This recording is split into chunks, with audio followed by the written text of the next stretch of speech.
नमस्कार सिरि सिद्धों को, नमस्कार आचार्यों को, नमस्कार उपाध्यायों को, नमस्कार जग में जितने साधु गण हैं, जग में जितने साधु गण हैं, उन सभी को बंदो बार बार अरिहंतों को, नमस्कार सिरि सिद्धों को, नमस्कार। ओम नमः सिद्धेभ्यः।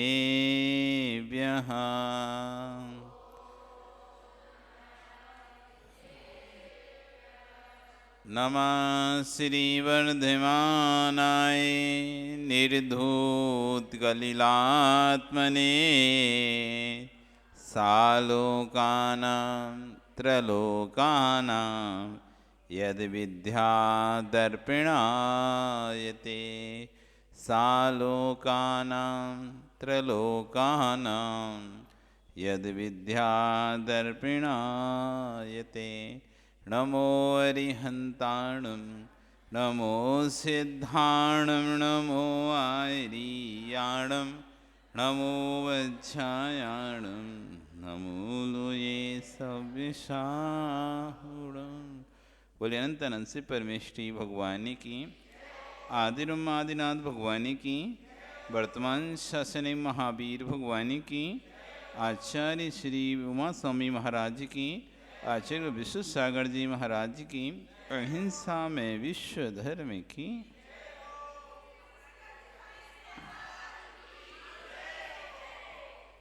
भवबंधु, कल हम यहाँ पर ज्ञान में कैसे आवरण पड़ता है इस विषय पर चर्चा कर रहे थे। कर्म का आश्रय कैसे होता है, पहले तो हमें ये समझना जरूरी है। जब तक हमको ये पता नहीं चलेगा कर्म आता कहाँ से है, तो हम रोकेंगे किसको। बिन जानते दोष गुण को कैसे तजे गई। जब तक हमें किसी वस्तु के गुण दोष पता नहीं चलेंगे, तब तक हम कैसे जाने कि इसको रखना है कि छोड़ना है। मार्केट में, बाजार में आप जाते हो, कोई वस्तु खरीदना होता है तो पहले आप क्या पता करते हो? उसके गुण दोषों को पता करते हो, अच्छी है बुरी है, साइड इफेक्ट क्या है इसके, इसका रेटिंग क्या है, कितने लोग इसे पसंद करते हैं नहीं करते हैं, इसकी रिप्लेसमेंट क्या है, इसकी रीसेल वैल्यू क्या है। सब चीजों को जब जान लेते हो तब जाकर आप वस्तु खरीदते हो। एक छोटी सी वस्तु भी आप खरीदने जाते हो बाजार में, तो उसके आगे पीछे की सब जानकारी लेते हो नहीं लेते? हम ले तो लेंगे, चलाना तो बाइक है, कोई सी बाइक चलाना है, लेकिन आप देखते हो रीसेल वैल्यू किसकी है। कल हम जब बाइक को बेचेंगे तो उसका पैसा भी तो मिलना चाहिए। तो जब तक हमको किसी वस्तु के गुण दोषों का बोध नहीं होता, तब तक हम वस्तु को खरीदें बेचें क्या करें नहीं पता चलता। ऐसे ही पहले में ये समझना जरूरी कि कर्म का आश्रय होता कहाँ से। अब हमें पता नहीं कि कर्म आता कहाँ से। हम दरवाजा ये बंद करें, लोगों के आने का दरवाजा ये, और हम ये बंद करें तो बताओ लोग आने से रुकेंगे क्या? पहले हमको पता करना पड़ेगा कि इस कक्ष में आने के दरवाजे कितने हैं। आप एक दरवाजा बंद करके बैठे रहो और सोचो कोई ना आए, अरे इसमें तो 5-6 दरवाजे हैं, कहीं से भी घुसे आएगा, कोई यहाँ से बंद हुआ तो उसमें से आएगा, उसमें से बंद होता, इसमें से आएगा नहीं तो इधर से जाएगा, नहीं तो उधर से जाएगा, 5 जगह से जाएगा। तो पता चलना चाहिए 5 दरवाजे हैं, तो 5 दरवाजे में से कौन सा दरवाजा में से जीव आते हैं, कौन से, तो भाई पहले बंद वो करो। सारे बंद करना पड़ेगा, हर जगह से आने का रास्ता। ऐसे पहले पता चलना चाहिए कि हमारा कर्म आने का रास्ता क्या है। जो हमारे ज्ञान पर आवरण डाल रहा है वो कर्म कहाँ से आता है, कैसे आता है? मन से आता है कि वचन से आता है कि काय से आता है? काय से आता है? मन से आता है वो कर्म, वचन से आता है या काय से, शरीर से आता है? मन, काय वांग मनः कर्म योगा। मन वचन काय से कर्मों का आश्रव होता है। क्या मन आश्रव कराता है, वचन आश्रव कराता है, या काय आश्रव कराती है? आंखों से पाप होता है कि पुण्य होता है? बच्चों बताओ, आंखों से पाप होता है कि पुण्य? नहीं तो तुम्हारे बड़े लोगों से पूछते हैं। आंखों से पाप होता है। क्या नाम है आपका? दिनेश। दिनेश जी तुम बताओ, आंखों से पाप होता है कि पुण्य होता है?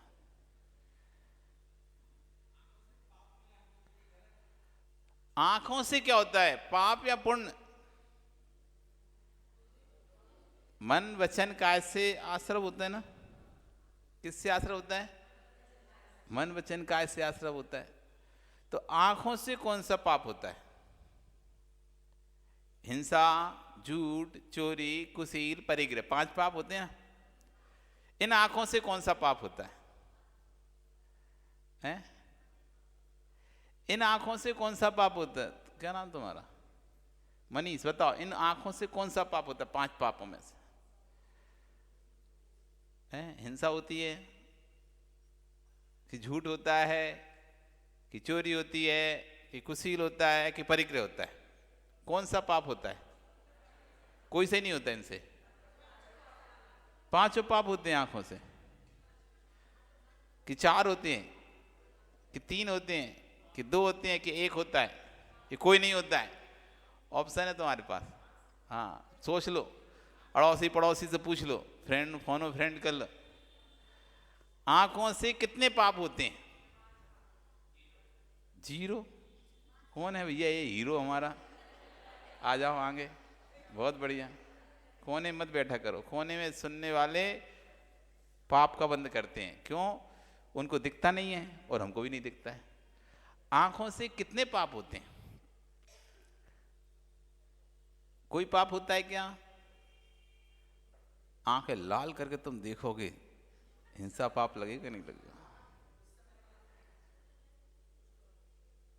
है? आंखों से झूठ बोला जाता ही नहीं बोला जाता? आंखों से चोरी की जाती ही नहीं की जाती? आंखों से कुशील सेवन हो जाता ही नहीं हो जाता? अब हम आंखों से परिग्रह का संचय हो जाता ही नहीं हो जाता? कौन सा पाप नहीं होता आंख से? हैं? सभी होते हैं। तो आंख से पाप होता है क्या, कि आत्मा से पाप होता है? आंख से पाप होता है कि आत्मा से पाप होता है? किससे होता है? यदि आंख से पाप होता है तो फिर आंख तो भगवान को देखेंगी तो भी पाप ही होगा फिर तो उसे। हाँ तो आंख से क्या हो रहा है? आंख तो फिर तो पाप कर रही है, पुण्य कर रही है? आंख क्या आत्मा कर रही है?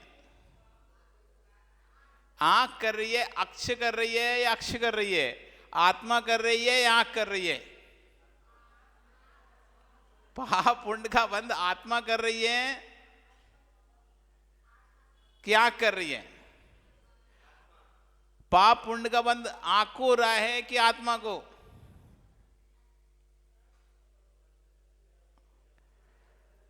पाप पुण्य का बंध अच्छे बुरे का, क्योंकि जब तक ये पता नहीं चलेगा ना कर्म आते कहां से, रोकेंगे किसको? पता तो चलना चाहिए ना, चोर कहां से घुसेगा पहले पता चलना चाहिए। वो स्थान ही नहीं पता तुम्हें, चोर कहां से घुसता है ये स्थान पता नहीं है, तो आप चोरी की रक्षा कैसे? आपको पता है कि शटर तोड़ के, ताला तोड़ के, ऐसे तोड़ के चोर घुस सकता है, तो आप ताला उस तरह से सेटिंग करोगे, शटर उस हिसाब से सेट करोगे, सेंटर लॉक लगाओगे, इधर के लॉक लगाओगे, उधर के लॉक लगाओगे, और आपको पता नहीं है तो आप इधर लॉक लगाओ, वो बीच में से निकल जाएगा। लेकिन तो जानकारी होना जरूरी है कि चोर कहां कहां से घुस सकता है, कैसे कैसे वो अंदर घुस के चोरी कर सकता है, तब तो आप उसकी रक्षा कर सकते हो सामान की। यदि आपको पता नहीं कि चोर कैसे चोरी कर सकता है तो आप वो रहोगे, कहते ना बेहोश रहो, मतलब कहते हैं जिससे अपन कहते हैं कि अपन असावधान रहोगे, आप बेपरवाह रहोगे आप। क्यों? आपको पता ही नहीं चोर चोरी कर जाएगा आपको। यदि आप जब सावधान रहते हो, आपको पता रहता, सतर्क रहोगे, तो आप जहां जहां चोरी के स्थान होते हैं उनको लॉक करके रखोगे। ये वस्तु यहां से चोरी कर सकता है, आप उसकी व्यवस्था करोगे। जब घर में जाते हो, घर खाली करके, या आप कहीं यात्रा पे जाते हो, तो आप पूरा ध्यान रखते हो कोई खिड़की खुली ना छुड़ जाए, यहाँ से कोई घुस सकता है। जहाँ से कोई नहीं घुस सकता, छुड़ी भी दे तो आपको फर्क नहीं पड़ता, लेकिन आपको लगता है कि यहाँ से घुस सकता है, यहाँ से घुस सकता है, तो आप पीछे का रास्ता, आगे का रास्ता, सारा रास्ता जहाँ जहाँ से घुसने की उम्मीद हो सकती है किसी की, ये दीवार फांग के यहाँ से घुस सकता है, वहाँ से घुस सकता है, तो आप वहाँ पर कैमरे तैयार लगाते हो। कैमरे भी आप सोचते हो ना, कैमरे कहाँ का लगाना चाहिए, कहाँ से चोर आ सकता है, कहाँ से चोर घुस सकता है, ऐसे स्थानों पर। तो जब आपको ज्ञान होगा तभी तो आप अपनी व्यवस्था कर पाओगे कि चोर ना घुस पाए। ऐसे ही हमको पता होगा कर्म आता कहाँ से, तब तो हम उस कर्म को रोकने की व्यवस्था कर पाएंगे। और हमको पता नहीं कर्म आता कहाँ से है, तो कैसे रोकेंगे? तो पहले हमको ये समझ में पड़ेगा कि कर्म आता कहाँ से। सुन तो रहे हैं मन वचन काय से कर्म आते हैं, मन वचन काय से। क्या मन वचन काय से ही कर्म आते हैं और कोई साधन है कर्मों के आने के, कि बस मन वचन काय ही है? मन वचन काय तो पौद्गलिक हैं, मन वचन ये काय तो पौद्गलिक है, ये स्वतंत्र तो काम करता नहीं है। यदि स्वतंत्र काम करता हो तो मुर्दे के भी काम करने चाहिए। मुर्दे का भी मुंह होता है, मुर्दे की भी आंख होती है, मुर्दे का भी हार्ट तो अंदर होता ही है, तो वो तो कहीं चला नहीं जाता। यदि स्वतंत्र काम करते मन वचन काय, तो मुर्दे को भी कर्म का बंध होना चाहिए। पर मुर्दे को कर्म का बंध नहीं होता है। होता है क्या? हमको कर्म का बंध हो रहा है लेकिन मुर्दे को नहीं हो रहा, जबकि शरीर वही है। इसका मतलब है आश्रम कोई और कर रहा है। जैसे कहते ना, भैया इसकी तो कंधे पर रख के बंदूक चलाई, चलाने वाला कोई दूसरा है। जो समझदार व्यक्ति होता है, दो प्रकार के जगत में लोग होते हैं, एक स्वान वृत्ति वाले लोग होते हैं, एक सिंह वृत्ति वाले लोग होते हैं। स्वान वृत्ति वाले लोग कैसे होते हैं? जो लाठी मारता है तो लाठी को पकड़ते हैं। यदि कोई स्वान को लाठी मारे तो लाठी को पकड़ता है। वो ये नहीं समझता कि एक लाठी पकड़ लेगा और दूसरी लाठी मार देगा, इधर से लाठी पकड़ेगा दूसरी मार देगा, वो लाठी को पकड़ता है। लेकिन जो सिंह वृत्ति वाले लोग हैं वो लाठी को नहीं पकड़ते, लाठी बाण को पकड़ता है। लाठी को पकड़ने से क्या होगा? एक लाठी पकड़ लूंगा, वो दूसरी लाठी उठा के मार देगा मुझे, दूसरी पकड़ लूंगा तीसरी मार सकता है। लेकिन यदि लाठी बाण को ही पकड़ ली हमने, तो फिर लाठी कभी नहीं पड़ेगी। इसलिए पहले हमें समझना पड़ेगा आश्रम हो कहां से रहा है। हम दोष दे रहे हैं इंद्रियों को, हम दोष दे रहे हैं मन को, हम दोष दे रहे हैं वचन को कि ये आंख नहीं होती तो पाप देखते नहीं, तो पाप होता नहीं। ये मन होता नहीं तो सोचते नहीं हम किसी के बारे में गलत, तो पाप लगते नहीं। तो कोई मन को दोष दे रहा है, कोई वचन को दोष दे रहा है, कोई शरीर को काय को दोष दे रहा है, लेकिन किसी को पता नहीं है ये तो तटस्थ हैं, ये तो तटस्थ हैं, ये तो न्यूट्रल हैं, इन्हें कोई मतलब नहीं है। ये पैर आप चाहो तो मंदिर की ओर ले जा सकते हो, इन पैरों को चाहो तो मद्रालय की ओर ले जा सकते हो। पैर कभी आपको जबरदस्ती लेके जाते हैं क्या? पैर तो नहीं कहते मुझे मद्रालय ले जाओ, पैर तो नहीं कह रहे मुझे जिनालय ले जाओ। आप चाहें तो इन पैरों से जनालय की बदनामी कर सकते हैं, आप चाहें तो इन पैरों से मद्रालय में भी जा सकते हैं, दूसरे अशुभ स्थानों पर भी जा सकते हैं। ये तो तटस्थ हैं। आप चाहें तो इन आंखों से भगवान की चेहरा भी देख सकते हैं, आप चाहें तो किसी रागी का चेहरा भी देख सकते हैं। आंखें पाप कराती हैं क्या? आंखें पुण्य कराती हैं क्या? आंखें पाप कराती हैं क्या? इंद्रियां पाप कराती हैं क्या? इंद्रियां पुण्य कराती हैं क्या? इंद्रियां पाप कराती हैं क्या? इंद्रियां पुण्य कराती हैं क्या? तो फिर पुण्य पाप कौन कराता है? आत्मा। इसे पकड़ोगे आप। हम लाठी को नहीं, लाठी बाण को पकड़ना है। इन आंख को कौन चला रहा है? इन हाथ को कौन चला रहा है? इस मुंह को कौन चला रहा है? इस पैर को कौन चला रहा है? जो चला रहा है उसको कर्म का आश्रय हो रहा है और वही कर्म के आश्रम में कारण बन रहा है। आत्मा कर्म का आश्रय कराती है, लेकिन आत्मा स्वतंत्र काम नहीं करती है, उसे सहारे की जरूरत पड़ती है। आत्मा स्वतंत्र आश्रम नहीं करती है, उसे कोई ना कोई सहारा चाहिए पड़ता है। तो सहारे के माध्यम से तो सहारा हो गया मन, वो सहारा हो गया वचन, वो सहारा हो गया शरीर। इसलिए सहारे को ही, क्योंकि सहारा नहीं होता तो आत्मा, सिद्धों की आत्मा कर्म का बंधन नहीं करती, क्योंकि उनके पास ना मन है, ना वचन है, ना काय है। तीनों से रहित हो गए, मन वचन काय से रहित हैं, योग से रहित हो गए, तो उनको आश्रम भी नहीं हो रहा। पर जो आत्मा मन वचन काय के योग से सहित है, उस आत्मा को ही कर्म का बंध हो रहा है। तो स्पष्ट अब समझ में आ रहा है हमें कि लाठी कौन है और लाठीवान कौन है। लाठी कौन है और लाठीवान कौन है? ये इंद्रियां लाठी हैं तो आत्मा लाठीवान है। इंद्रियां तो तटस्थ थी, इंद्रियों से पुण्य नहीं होता था, इंद्रियों से पाप नहीं होता था, लेकिन आत्मा में जैसा शुभ परिणाम हुआ तो ये आंखें, ये हाथ, ये पैर शुभ की ओर बढ़ गए। आत्मा में जैसे अशुभ भाव हुए, ये आंखें, ये हाथ, ये पैर अशुभ की ओर बढ़ गए। जब हम अशुभ परिणाम करते हैं तो ये इंद्रियां अशुभ रूप परिणमित हो जाती हैं। जब हम शुभ परिणाम करते हैं तो इंद्रियां शुभ रूप परिणत हो जाती हैं। ये इंद्रियां माध्यम हैं, इंद्रियां माध्यम हैं, आत्मा उपादान है। इंद्रियां निमित्त हैं, इंद्रियां निमित्त हैं, आत्मा उपादान है। कर्म के आश्रम में आत्मा मुख्य कारण है और इंद्रियां गौण कारण है। लेकिन गौण कारण के बिना मुख्य कारण काम करता नहीं है। इसलिए हमने कह दिया काय वांग मनः कर्म योगा।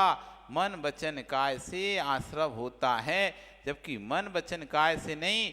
वो जो मन की प्रवृत्ति आत्मा में चल रही है, जो वचन की प्रवृत्ति आत्मा में चल रही है, जो काय की प्रवृत्ति आत्मा में चल रही है, उससे कर्म का आश्रव होता है। अब द्वार अपने समझ में आ गए, मुख्य द्वार कौन सा है और गौण द्वार कौन सा है। इसलिए इंद्रियों को बस में मत करो, पहले आत्मा को बस में करो। इंद्रियों को बस में मत करो, आंख बंद मत करो। आप जाप करते ना, जाप आंख बंद करते हो, आंख को बंद मत करो, पहले मन को बस में करो, आत्मा को बस में करो। आंख फिर देखते देखते भी कुछ नहीं दिखेगा। आंख बंद कर ली तो ये समझना मत समझना कि कुछ नहीं दिख रहा। आंख बंद करने के बाद पूरा संसार दिखता है। फिर आप आंख बंद करके माला फिरते हो तो कोई ये ना समझे कि देखो कितना ध्यानी आदमी है, आंख बंद कर लिया, ये किसी को नहीं देख रहा है, एकदम ध्यान में लीन है। आंख बंद करने से कोई ध्यान में लीन नहीं होता है। आंख बंद करने से दुनिया में घूम लेता है। फिर तो वो घरों घूम के आ जाता है, बाजार घूम के आ जाता है, रिश्तेदारों के यहाँ तक घूम के आ जाता है, सब बातें सोच लेता है, कौन ने क्या कहा था, कल क्या करना है, आज क्या करना है, परसों क्या करना है, कहाँ का टिकट है, कहाँ की यात्रा है, सारे काम आंख बंद करके हो जाते नहीं हो जाते। आप घूम सकते हो आंख बंद करके? घूम सकते हो क्या? नहीं घूम सकते? अच्छा करो तो आंख बंद। देखो जाओ नलवाड़ी जाओ अपने अपने मायके, आंख बंद करो, कौन कौन के मायके में पहुंचता है। अपने अपने मायके में गए कि नहीं गए? आंख बंद करो तो पहुंच गए, बिना ही खोले ही पहुंच गए, बंद की जरूरत नहीं। जैसे ही आंख बंद करोगे तुम अपने मायके में, ससुराल में, जहां तुम्हें जाना है वहां जा सकते हो, कोई भी बेरोक टोक जा सकते हो, नहीं जा सकते। इसलिए आंख बंद करना ये नियामक नहीं कि आप ध्यान कर रहे हो। आंख बंद ना करना ये मतलब नहीं कि आप सब चीजों से भारी चीजों से आप छूट गए हो। आंख बंद करने के बाद भी आप घूम सकते हो, क्योंकि आप सिर्फ लाठी को देख रहे हो। ये आंख से खोलते रहते हैं तो इधर उधर देखने में आता है, इसलिए वो मन नहीं लगता। इसलिए हम आंख बंद कर लेते हैं। अरे आंख बंद मत करो, अपने विचारों को बंद कर दो। जो इस आंख को चला रहा है, जो इस आंख को चला रहा है, उस पर नियंत्रण कर लो। आंख खुली भी रहेगी तब भी कुछ नहीं दिखाई देगा। कभी ऐसा हुआ है क्या, आप किसी काम में लगे हो, सामने से कोई निकल जाए तब भी आपको नहीं दिखाओ? कोई काम में आप लगे हो अपने, हाँ, आप अपने ध्यान कोई, चाहे मोबाइल चलाने में या किसी कुछ सोचने में लगे। कोई व्यक्ति कभी कुछ सोचता रहता है ना, गहरी सोच में होता है, तो उसके सामने कोई निकल भी जाता है तो उसे पता नहीं चलता कब निकल गया। बाद में अरे हम तुम्हारे साथ अभी तो निकले, तुमने देखा नहीं क्या हमको? अरे हमने ध्यान ही नहीं दिया। क्या बोलते हैं? ध्यान नहीं दिया। मतलब आंखें खुली थी, देख रहा था, तब भी ध्यान नहीं दिया उसका, क्योंकि उसका ध्यान वहां था ही नहीं। ध्यान वहां था ही नहीं, तो आंखें खुले होने पर भी कुछ नहीं दिखता, ऐसा भी होता है। तो जब व्यक्ति एक दूसरी जगह उपयोग लग जाता है तो उन आंखों से सामने वाली वस्तु नहीं दिखती। जब उपयोग अपना अंदर में ले जाएगा तो बाहर की कोई भी वस्तु फिर उसे खुली आंखों से भी नहीं दिखेगी। और उपयोग यदि बाहर है तो आंखें बंद भी कर लेगा तब भी सब कुछ उसे दिखेगा। इसलिए आश्रम पर हमारी चर्चा चल रही है। कर्म कैसे, हम कर्म का आश्रम हमारे पास होता है, तो इसको समझने पहले हमें समझना चलेगा आश्रम कर्ता कौन है। आश्रम कर्ता कौन है? तो अब निर्णय समझ में आया, इंद्रियां आश्रम नहीं कराती, हमारी आत्मा ही आश्रम कराती है। आत्मा और कर्म ये एक दूसरे का संबंध चलता रहता है। कर्म बनते, आत्मा अशुभ परिणाम करती तो कर्म बनते हैं, कर्म बनते तो फिर अशुभ परिणाम होते हैं, फिर आत्मा करती है, फिर इसी बीच में आत्मा पुरुषार्थ करती है। कर्म बंध के उदय में आत्मा अपना पुरुषार्थ करती है। उस कर्म बंध के उदय में पुनः कर्म का बंध करना नहीं करना उसके हाथ में रहता है।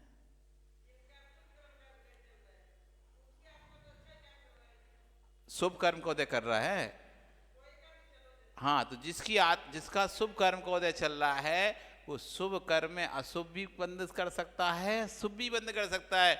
माँ, शुभ कर्म का उदय आया, आपको कोई अच्छा कार्य करने मिल गया, आपको अच्छा कार्य करने के लिए मान लो भगवान विराजमान करने का मौका मिल गया शुभ कर्म के उदय से, लेकिन आप विराजमान करते दूसरे ने हाथ लगाया, है हाथ हटा, मैंने बोली लिए, तू कहां से आ गया बीच में? शुभ का उदय था ना, अच्छा काम करने मिला, लेकिन उस शुभ के उदय में शुभ का बंधो जरूरी नहीं है।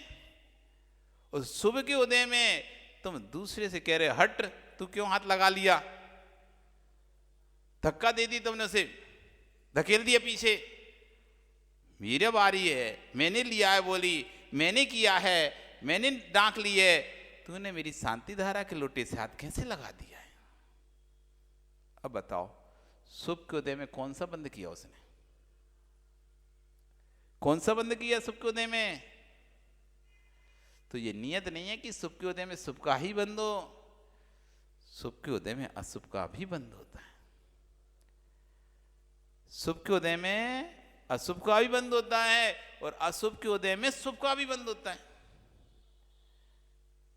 इसकी करेंगे चर्चा, आज आपका समय हो गया, कल फिर आओगे, पर्याय रही तो फिर हम कल चर्चा करेंगे, आश्रम के बारे में चर्चा करेंगे, शुभ आश्रम के बारे में चर्चा करेंगे, अशुभ आश्रम के बारे में चर्चा करेंगे, पता करेंगे कि शुभ के उदय में अशुभ का बंध और अशुभ के उदय में शुभ का बंध कैसे होता है। बोली भगवान महावीर स्वामी की।